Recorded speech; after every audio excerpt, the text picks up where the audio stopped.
This is the Strong is a Mindset podcast, episode number 191. If you've ever found yourself thinking, I just need to see results to know this is working, this episode is for you because there's usually more going on there than motivation. This is the Strong is a Mindset podcast, where you'll learn how to build both a strong body and a strong mind by eating, moving, and thinking. I'm your host, physician, personal trainer, certified health coach, and certified life coach, Carrie Holland. Hey, how are you? What's new? What's good? So what's good here? Well, today I'm putting a spotlight on something I hear all the time from clients, and we're going to spend some time pulling this one apart because I've worked with enough clients through this now to know that there's often something much deeper beneath the surface of this thought. And the line I'm talking about sounds something like this: I just need a jumpstart, or I just need to see results, or if the scale would move, I'd feel more motivated. And on the surface, that sounds reasonable. Of course, you want to know that what you're doing is working. Of course, it makes sense to want reassurance and see results. In theory, it all sounds motivating, but in practice, it usually does the opposite. So today, we're going to slow this down because in my experience, this way of thinking, while it's super common, often doesn't pan out the way people expect it to. And it's not because they're doing anything wrong, it's because what's actually happening underneath is usually something different than what they think. All right, so let's go. So when someone tells me I just need a jumpstart, it's usually not dramatic. It's not frantic or emotional. In fact, it most often comes out pretty calm and casual, like an observation. And that's part of why this is so tricky, because when you listen to how it sounds, it's subtle. It sounds like, I just want to know that this is actually working, or I just need reassurance, or once I know this is working, I can relax. And none of those thoughts are irrational. Wanting feedback makes sense. Most of us want some indication that our effort is paying off and that it's working. So when someone tells me, I just need to see results so I know this is working, at first go, it often sounds like a motivation issue. But over time, what I've noticed in coaching is that this really isn't about motivation at all. What I tend to see is that it comes up most often for women who have tried very hard before. They have tried to change their habits many, many times. They've started programs. They've stopped programs. They've worked with multiple trainers or coaches. They spent tons of time, money, and energy. They've had stretches where things worked, followed by stretches where everything fell apart. So there is most definitely some history there. And in that context, wanting to see the scale move quickly isn't so much about impatience as it is about reassurance. It's about trust, or more accurately, the fact that trust hasn't been built yet. Not just trust in the plan, but trust in yourself during the slow middle part. That's the part where you're doing all the right things, but nothing dramatic is happening. There's no clear feedback, no obvious proof. And asking yourself to stay there and stay with it, to keep showing up without knowing how it will turn out, that can feel really vulnerable. So instead of seeing this as I need faster results, I think how it really shows up is this feels really uncertain and I don't know if I'll stay with this unless I get some reassurance. And the hard part is that reassurance often starts coming from the number instead of your follow through, which makes everything feel shaky the moment the scale doesn't cooperate. And there's another layer to this that matters, and that often gets overlooked. Even when someone understands what they're doing and feels good about the plan, there's often a stretch early on where things just feel unsettled. You're showing up, you're doing the work, but you don't have much to point to yet that says, hey, yes, this is working.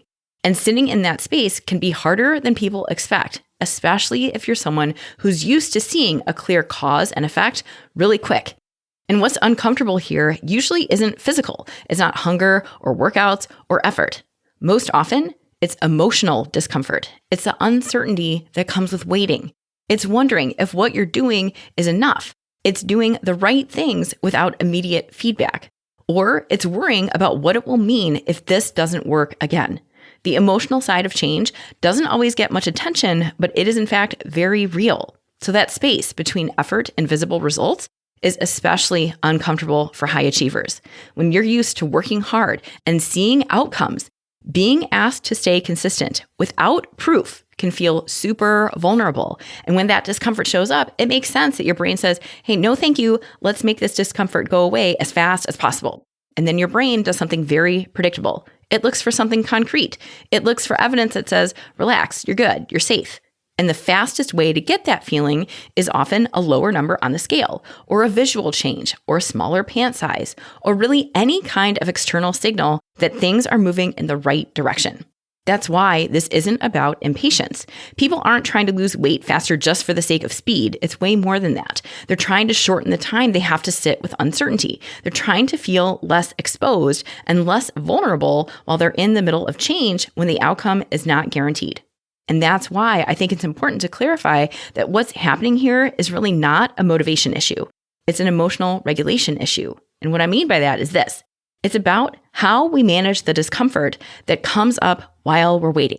It's the difference between being able to recognize, hey, this feels uncertain and I can still do this anyway, versus needing something external like the scale to calm that feeling down right away.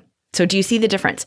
One is providing temporary comfort in the form of a number that will change at the drop of a hat. The other is providing comfort from within by staying with yourself even when it feels hard. That is what I mean by emotional regulation. You're giving it to yourself. So you can see why this becomes a problem if the only thing that helps you feel okay is the scale. When reassurance comes almost entirely from a number, that number starts to carry a lot of emotional weight. So a stall doesn't just feel neutral, it feels like failure. A fluctuation, which is completely normal and expected, starts to feel personal, like it means something about you or what you're doing wrong. And a slow week can create an alarming amount of panic, even when your habits haven't actually changed. I see this all the time. Things are ticking by. You're sticking to the plan. But because the scale doesn't move in a week, there's an assumption that something is wrong. And it's not because you're doing anything wrong. It's because the scale has quietly become the thing that tells you whether you're okay or not. And that is like riding a roller coaster. Your steadiness goes up and down with the number, and that is a very hard place to live. That's very different from trust, which gets built in a much less dramatic way. Trust gets built from showing up repeatedly, even when it is totally boring or inconvenient or when no one is watching. Trust comes from staying with the process, even when you don't have proof yet that it's working. And that is the real work. And honestly, the clients I've seen succeed are the ones who've really internalized this idea and made it apply to them. And they don't do it perfectly, but they believe this enough to stop treating every scale fluctuation as a problem.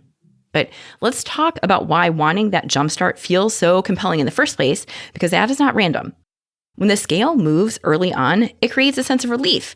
There's a little rush of, okay, I'm good. This is working. And for a moment, things feel calmer and more settled. And that feedback can feel incredibly motivating, especially if you've had a lot of doubt or uncertainty up to that point. But what's happening here isn't stability. It's more like a short-term hit of reassurance. It's quick feedback, and your brain loves that. It's wired to respond strongly to quick feedback, even when it doesn't actually tell us much about what's happening long-term. So this is where the difference between feeling good and being steady really matters. Early scale movement feels good because it gives you an immediate signal that your effort is paying off. It creates momentum. It gives you relief. But that relief is coming from the outcome, not the process itself. So it feels energizing, but it doesn't actually hold up. The problem with that kind of motivation is that it depends on your environment staying calm and predictable. It works as long as the scale keeps cooperating. But the minute it doesn't, and we all know the scale doesn't always cooperate, the whole system starts to crack. Because now you're asking a number to tell you that you're okay. And once that number stops doing its job, it doesn't just feel disappointing. It feels destabilizing because the one thing that was helping you feel steady is no longer there. So that jump at the beginning feels really good in the short term, but it doesn't hold up well in real life. It doesn't give you anything steady to lean on when things get messy. And things always get messy. Stress goes up, sleep changes, hormones fluctuate, routines get disrupted, and motivation that relies on early wins does not survive that very well. And that's why I think it's important to say this very clearly. The scale often becomes less about data and more about emotional safety. And that is a whole lot to ask from the scale, and it inevitably cannot deliver. The scale fluctuates. It's totally fickle. It's unpredictable. So putting your emotional safety in the hands of a number that jumps all over the place is a setup for disappointment. Not because you did anything wrong, but because the scale can't give you what you're asking it for. And there's one other thing to consider here. For a lot of people, the jumpstart at the beginning of weight loss actually does work, at least initially anyway. The The scale moves, motivation goes up, and for a short period, it can feel easier to stay on track. That early feedback can be very reinforcing. But it's also worth looking at how that jump is usually created. Most of the time, rapid early weight loss doesn't happen because someone found a perfect sustainable plan. Often, rapid weight loss happens because of drastic change, often in the form of heavy restriction.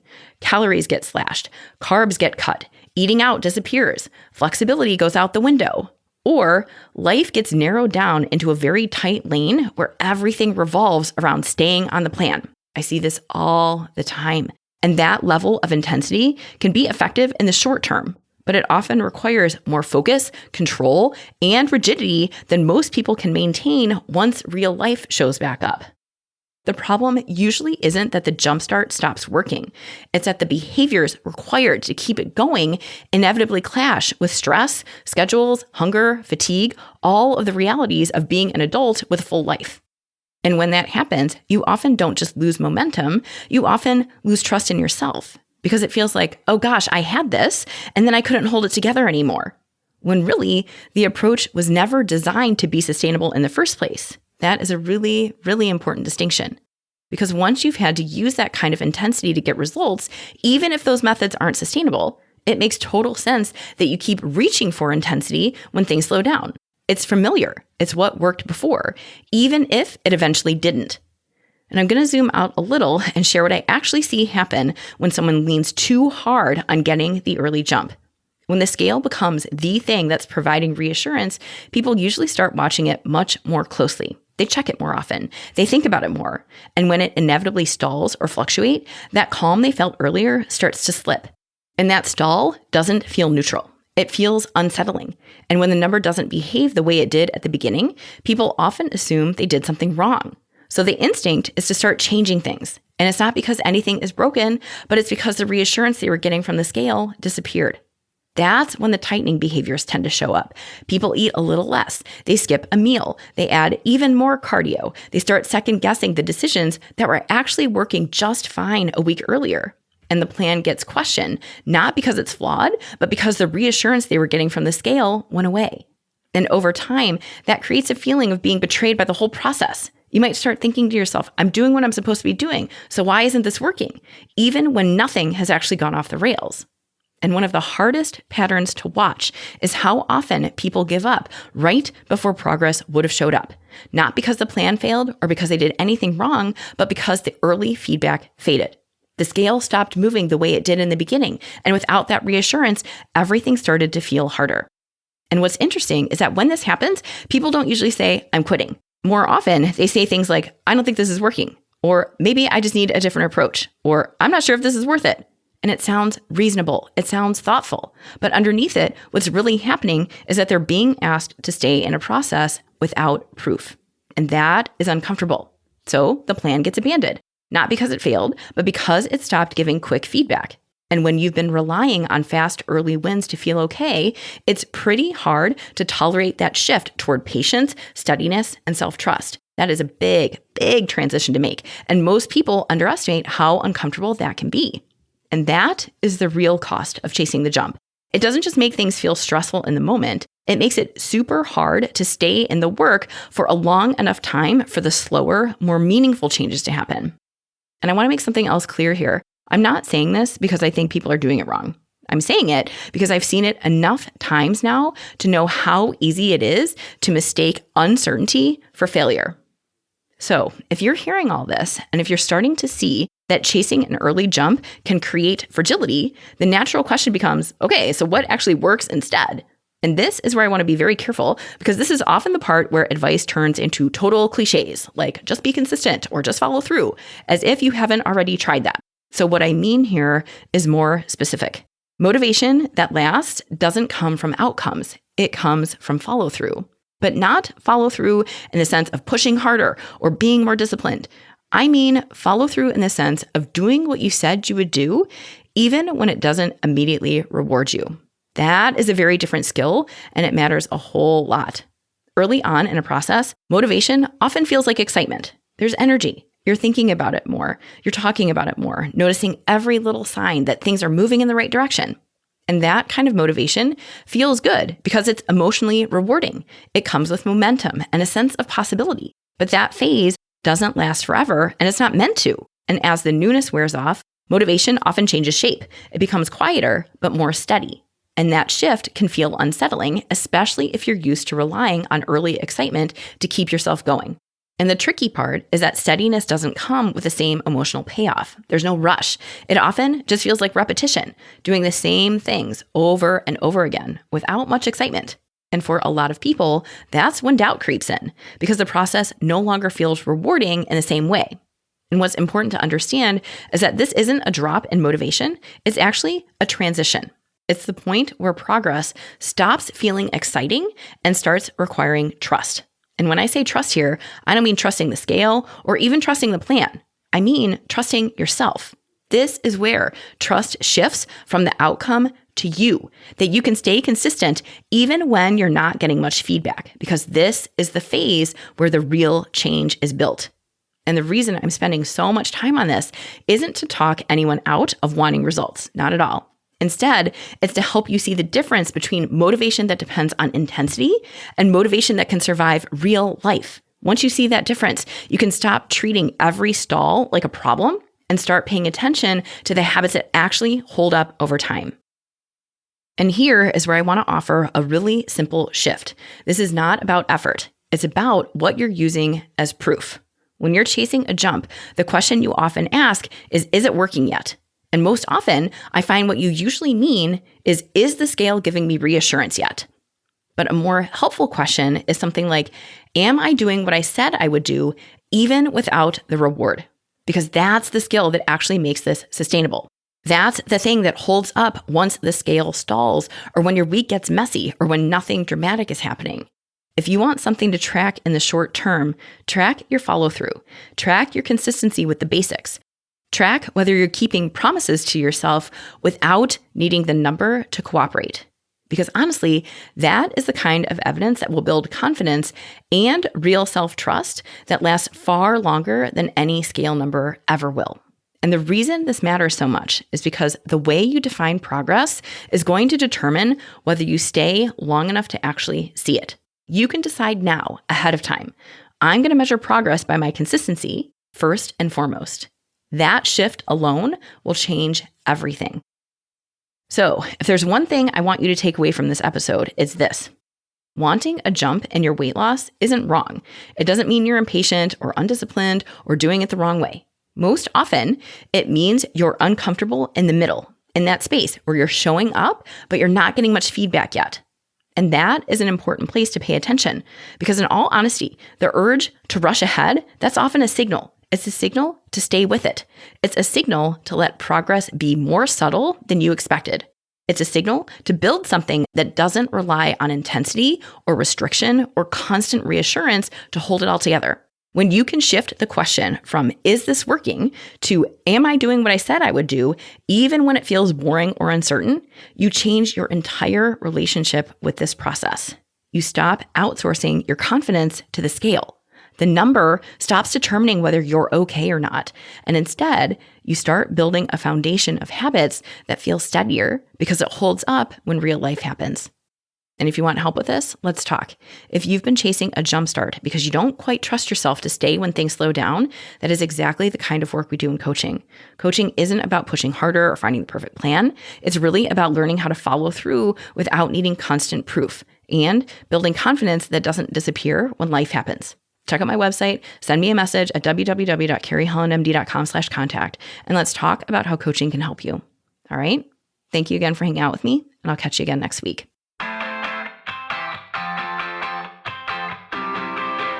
Hey, if you want to build muscle but don't know where to start, I've got you covered. Head over to carriehollandmd.com/buildstrength and download my free guide to help you maximize your strength training. Inside, you'll find the essential exercises for building muscle, plus simple 1, 2, and 3-day workout plans that you can follow with just dumbbells and a bench. You'll also find strength training tips to help you train smarter and see real results. My goal is to help you get strong, and this strength training guide will help you do it. Go to carriehollandmd.com/buildstrength and check it out. Thank you for listening to the Strong is a Mindset podcast. If you want to learn more about how to build both a strong mind and a strong body by eating, moving, and most importantly, thinking, check out carriehollandmd.com.